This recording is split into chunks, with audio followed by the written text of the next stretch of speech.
السلام علیکم dear listeners, ہم ریڈ کر رہے ہیں صالحہ اقبال کا ناول دل رقصم، ایپیسوڈ نمبر ہے 17۔ چلیے سٹارٹ کرتے ہیں۔ السلام علیکم۔ امایا سر جھکائے روتے ہوئے اپنے ہاتھوں کی مٹھیاں مضبوطی سے بھینچے ہوئے تھی، جبکہ آریان اتنا ہی پرسکون ہو کر صوفے سے پشت ٹکائے بیٹھا ہوا تھا۔ وعلیکم السلام مولوی صاحب، جلدی سے نکاح کروا دیں، میری نمنی سی بیوی ڈری رہی ہے شادی سے، ایسا نہ ہو کہ یہ عین وقت پر انکار کیے سب برباد کر دے، پہلے ہی بہت مشکلوں سے مانی ہے، اب رسک نہیں لے سکتا ہوں میں۔ آریان صوفے سے پشت ہٹائے آگے کی طرف جھکتے ہوئے اپنے پٹوں پر اپنی بازو رکھے گردن موڑے امایا کے دوپٹے کے پیچھے چھپے چہرے کو دیکھتا ہے اور شرارتی انداز میں مسکرا کر بولتا ہے۔ آریان کی بات مکمل ہوتی ہے کہ امایا سر اٹھائے گردن موڑے آریان کے چہرے کو اس کی آنکھوں میں دیکھنے لگتی ہے اور جلد ہی اپنے غصے کو ضبط کرتی اپنی نظریں پھیر جاتی ہے۔ نکاح شروع کریں، آپ غصہ پھر سر چڑھنے لگا ہے کسی کے۔ آریان امایا سے نظریں ہٹاتے ہوئے خشک انداز میں کہتا ہے، ٹھیک ہے بچوں، پھر نکاح کو شروع کرتے ہیں۔ مولوی صاحب کہتے ہوئے صوفے پر بیٹھتے ہیں اور ایک فائل ان دونوں کی نظروں کے سامنے ٹیبل پر رکھتے ہیں۔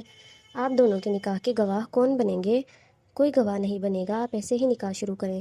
پر آپ نے کہا تھا کہ خان بابا گواہ بنیں گے۔ آریان کی بات مکمل ہوتے ہی امایا پوچھتی ہے، تمہارا خان بابا آ گیا نا؟ پھر نکاح نہیں ہوگا یہاں، اور نکاح نہیں ہوگا تو تمہارے ماں باپ کا پتہ تمہیں نہیں ملے گا۔ تم چاہتی ہو یہ سب ہو؟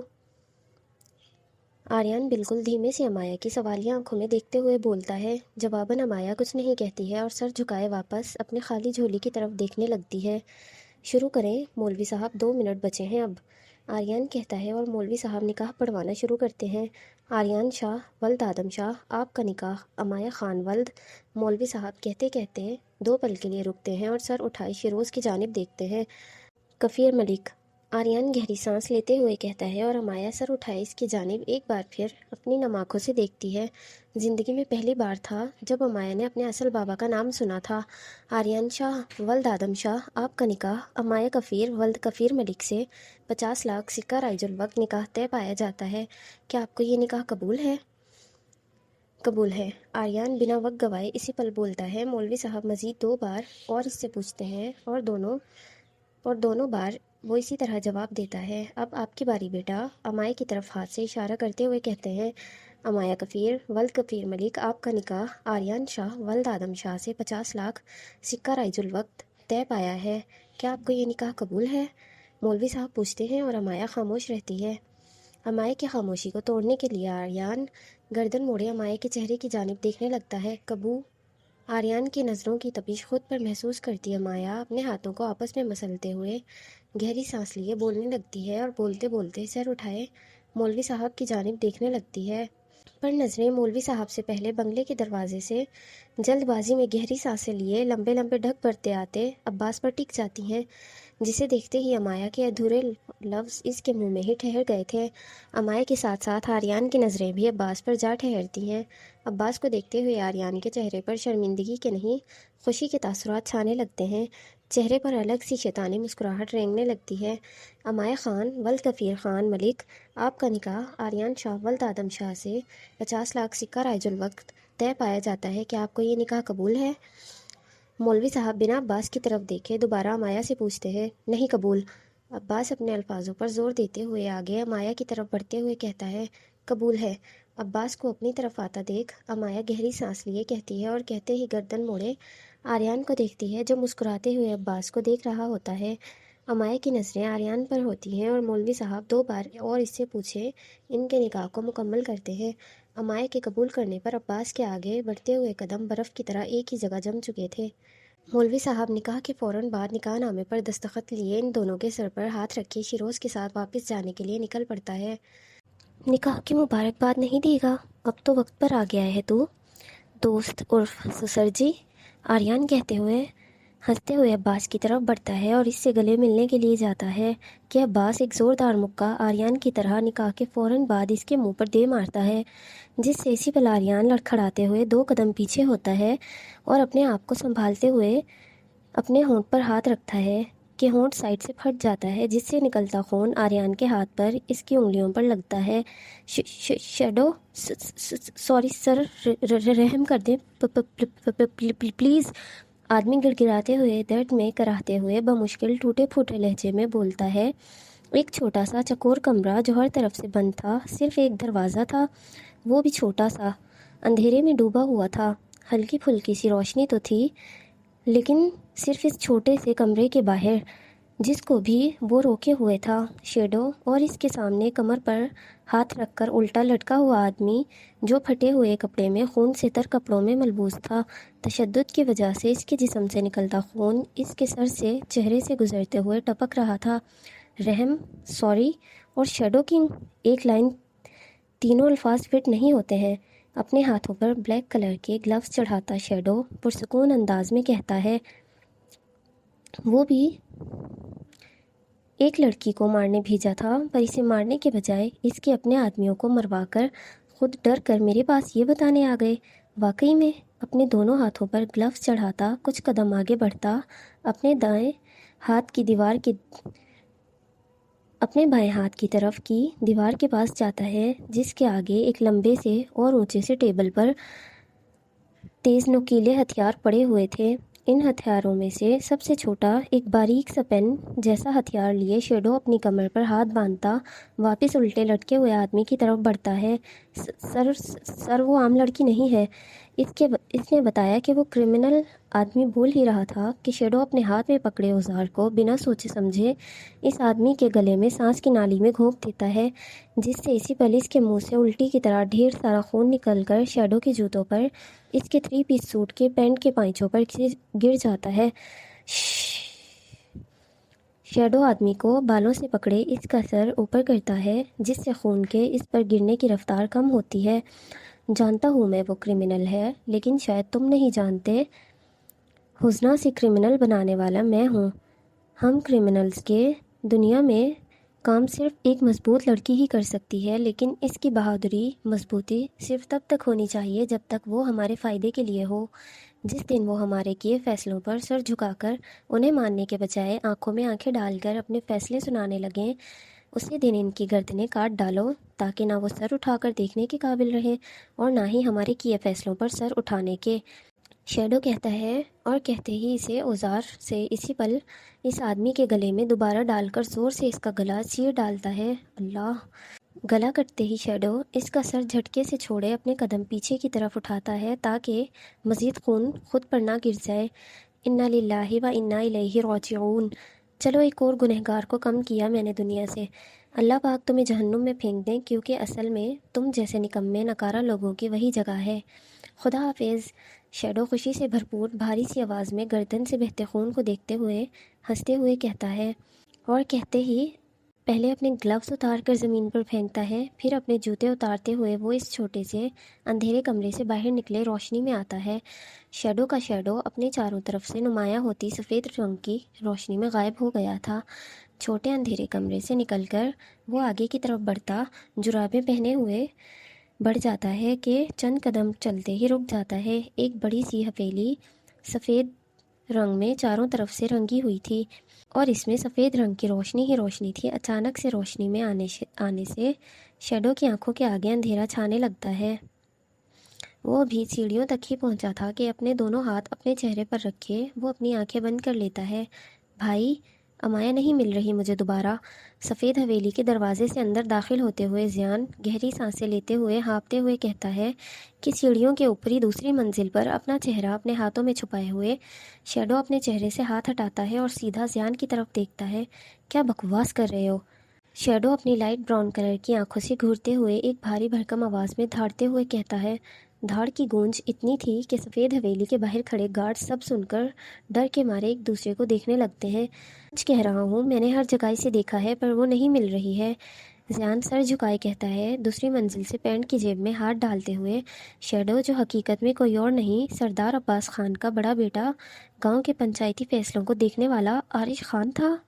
عارش اٹل انداز میں سیڑھیوں سے اترتا زیان کی طرف بڑھتا ہے اور اس کے بالکل سامنے آ کر کھڑا ہوتا ہے۔ آہ! اپنے زخمی ہونٹ پر انگلی پھیرتے ہوئے آریان درد میں کراہتے ہوئے کہتا ہے۔ آریان کو مکہ لگتا ہے اور امایا کی حیرانگی سے آنکھیں کھلتی ہیں، ساتھ ہی ساتھ اس کے لبوں پر سکون والی مسکراہٹ آتی ہے۔ جو وہ کرنا چاہتی تھی وہ اس کے ساتھ اس کے خان بابا نے کر دیا تھا۔ پاگل ہو گیا ہے تو؟ اپنے دوست عرف داماد پر ہاتھ اٹھائے گا اب تو؟ بکواس بند! آریان اپنی خون لگی انگلی کی طرف دیکھتے ہوئے کہتا ہے کہ جلدی سے عباس اس کی طرف بڑھتا ہے، اسے دونوں کالر سے پکڑے غصے میں دھاڑ کر کہتا ہے، میں نے منع کیا تھا تجھے، میری بیٹی کی طرف نظر اٹھا کر دیکھنا بھی مت، سمجھ نہیں آیا تھا تجھے؟ ہمت کیسے ہوئی تیری اتنی چھوٹی بچی سے شادی کرنے کی، اور وہ بھی اپنے دوست کی بیٹی سے؟ عباس آریان کو خون اترتی نظروں سے گھورتے ہوئے اپنے غصے کو بمشکل ضبط کرنے کی کوشش کرتے ہوئے پوچھتا ہے، کہہ دینے سے رشتے بنتے ہوتے تو آج کل کی دنیا میں جس سے خون جڑا ہے اس سے ہی رشتہ جڑا ہے۔ اگر لفظوں کی باتوں کی کوئی اوقات ہوتی یا کوئی اہمیت ہوتی تو اب تک یہ دنیا میری ہو چکی ہوتی۔ لفظوں کی کوئی اوقات نہیں، جو بھی ہے وہ آج کے زمانے میں صرف اور صرف پیسہ ہے، جو مجھے بے حد اور ہر حد سے ہر شخص سے زیادہ عزیز ہے، جس کے خاطر میں کسی کو بھی بآسانی برباد اور آباد کر سکتا ہوں۔ آریان اپنے کالر عباس کے ہاتھوں سے ہٹاتے ہوئے اس کی آنکھوں میں دیکھتے ہوئے کہتا ہے، تو نے پیسوں کی خاطر امایا سے شادی کی ہے؟ کمینے مجھ سے مانگ لیتا پیسے، اس سب میں میری بیٹی کو لانے کی کیا ضرورت تھی؟ عباس کا خون کھول اٹھا تھا، دماغ کی رگیں تن گئی تھیں آریان کی اس بات پر۔ ہاں، پیسوں کے لیے کی ہے۔ آریان عباس کے غصے میں سرخ ہوتے چہرے کو دیکھتے ہوئے دل ہی دل میں خود سے کہتا ہے، میں نے کب کہا کہ تیری بیٹی سے شادی پیسوں کے لیے کی ہے؟ آریان اپنی شرٹ ٹھیک کرتے ہوئے امایا کی طرف چہرے کو دیکھتے ہوئے کہتا ہے، جو غصے میں اسے گھورتی جا رہی تھی، اس نے مجھے کہا تھا کہ اسے مجھ سے محبت ہے، یہ مجھ سے شادی کرنا چاہتی تھی، تو میں نے شادی کر لی اس سے۔ اپنی بیٹی سے پوچھو، اس نے اپنے خان بابا کو پہلے کیوں نہیں بتایا کہ وہ مجھ سے شادی کرنے کے لیے اپنی مرضی سے یہاں چل کر آئی ہے؟ میں اسے کوئی کڈنیپ کر کے تھوڑی لایا ہوں۔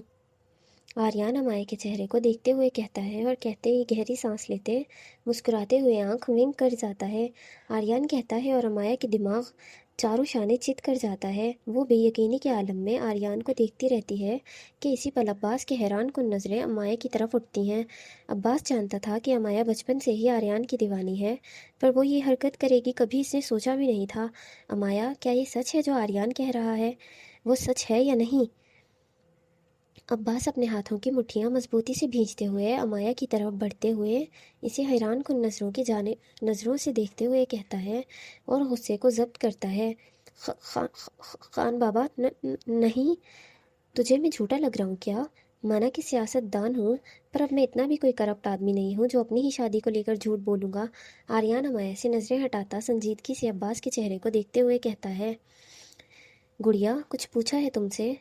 عباس اب کی بار غصے میں دھاڑ کر کہتا ہے کہ آریان اسی پل گہری سانس لیتے ایک نظر امایا کی روتلو سی شکل کو دیکھتے ہوئے عباس کی طرف بڑھتا ہے، اس طرح پوچھے گا تو صرف ڈرائے گا تو اس کو، وہ کچھ نہیں بتائے گی، ریلیکس ہو جا، اور فکر کس بات کی ہے؟ نادانی میں اس نے جذباتی ہو کر فیصلہ کیا ہے، پر وہ نادان ہے، میں نہیں، میں سنبھال کر رکھوں گا اس کو، فکر مت کر۔ آریان عباس کے سینے پر ہاتھ رکھتا اس کے غصے کو کم کرنے کی کوشش کرتے ہوئے اطمینان سے کہتا ہے، خان بابا، ایسا نہیں ہے جیسا آپ سوچ، امایا، میں سب سنبھال لوں گا، تم رو مت۔ آریان امایا کو سخت نظروں سے دیکھتے ہوئے کولڈ انداز میں کہتا ہے اور اس کے لبوں پر کفل لگا جاتا ہے، مجھے یہ امید نہیں تھی تم سے امایا، میں تمہارا اصل باپ نہ سہی، پھر تمہارا باپ بن کر تمہاری ہر خواہش کو پورا کرنے کی ہر حد پار کوشش کر سکتا تھا میں۔ اپنے سینے سے آریان کا ہاتھ ہٹاتے ہوئے عباس ٹوٹے ہوئے لہجے میں بولتا ہے، آنکھوں میں بے اعتباری صاف واضح ہو رہی تھی۔ بابا، امایا کی آنکھوں سے آنسو تیزی سے بہنا شروع ہو گئے تھے۔ عباس کی آنکھوں میں جہاں وہ خود سے کلام کرنے پر یقین، محبت دیکھتی تھی، آج وہاں بے یقینی غصہ دیکھ اس کا دل پھٹ رہا تھا۔ وہ کہنے کی کوشش کر رہی تھی، پر آریان کا وجود اس کی سانسوں پر قابض تھا، جس سے وہ چاہ کر بھی کچھ نہیں بول پا رہی تھی۔ امایا، اگر ایسا کچھ کرنے کا ارادہ تھا تو مجھے بتانا چاہیے تھا، میں اپنے طریقے سے سب ہینڈل کرتا، پر تم نے آج میرا مان توڑ دیا ہے، اس کی معافی نہیں ملے گی تمہیں، کبھی نہیں ملے گی۔ تمہیں نکاح مبارک ہو، تمہیں آئندہ اپنی شکل مت دکھانا تم مجھے۔ عباس اپنی آخری بات سخت لہجے میں کہتا ہوا اسی پر لمبے لمبے ڈگ بھرتا بنگلے سے باہر جانے کے لیے بڑھ جاتا ہے۔ خان بابا، ایسا کچھ نہیں ہے، یہ جھوٹ بول رہے ہیں۔ امایا اپنا لہنگا ہاتھوں میں پکڑے دروازے کی طرف بڑھتے روتے ہوئے کہتی جاتی ہے کہ آریان اسے آگے بڑھتا دیکھ اسی پل بازوؤں سے پکڑے زور سے جھٹکے سے اپنی طرف کھینچتے ہوئے امایا کے آگے کی طرف بڑھتے قدموں کو روک دیتا ہے۔ باہر جانے کے بارے میں سوچنا بھی مت، ورنہ ان پیروں کو کاٹنے سے پہلے میں ایک بار بھی نہیں سوچوں گا۔ دونوں بازوؤں سے پکڑے امایا کو اپنے سامنے کھڑا کیے کہتا ہے، چھوڑے مجھے آپ۔